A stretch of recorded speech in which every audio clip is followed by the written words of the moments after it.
Pemirsa, untuk meningkatkan kualitas kerja dan mencapai sasaran kinerja ASN, pemerintah Aceh telah memberlakukan Sistem Informasi Manajemen Kinerja atau SIMANJA.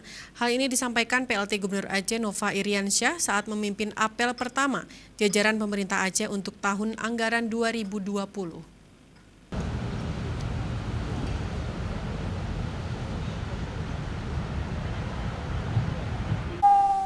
Pelaksana tugas Gubernur Aceh Nova Iriansyah instruksikan Sekda, staf ahli, asisten, pimpinan SKPA dan Kepala Biro untuk menyusun sasaran kinerja pegawai melalui Sistem Informasi Manajemen Kinerja atau SIMANJA. Penggunaan aplikasi SIMANJA ini terkait dengan pengakuan kinerja pegawai sebagai dasar pembayaran tambahan penghasilan berdasarkan prestasi kerja yang diintegrasikan dengan penilaian tingkat kedisiplinan kehadiran melalui absensi.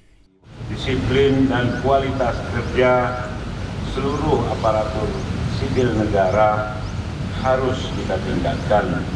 Apalagi pada pertengahan tahun lalu, Pak Presiden telah menandatangani peraturan pemerintah nomor 30 tahun 2019 tentang penilaian kinerja PNS sebagai turunan dari Undang-Undang nomor 5 tahun 2014 tentang aparatur sipil negara.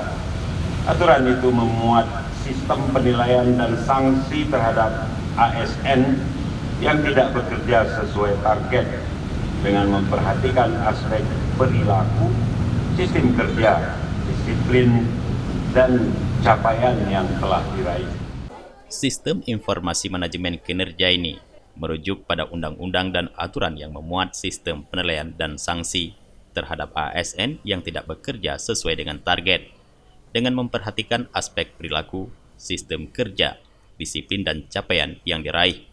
Penilaian sasaran kinerja pegawai ini akan dilakukan oleh pejabat penilai kinerja dan berlaku sejak 2 Januari 2020 pada seluruh ASN di jajaran pemerintah Provinsi Aceh. Dari Banda Aceh, Tim Liputan Aceh TV melaporkan.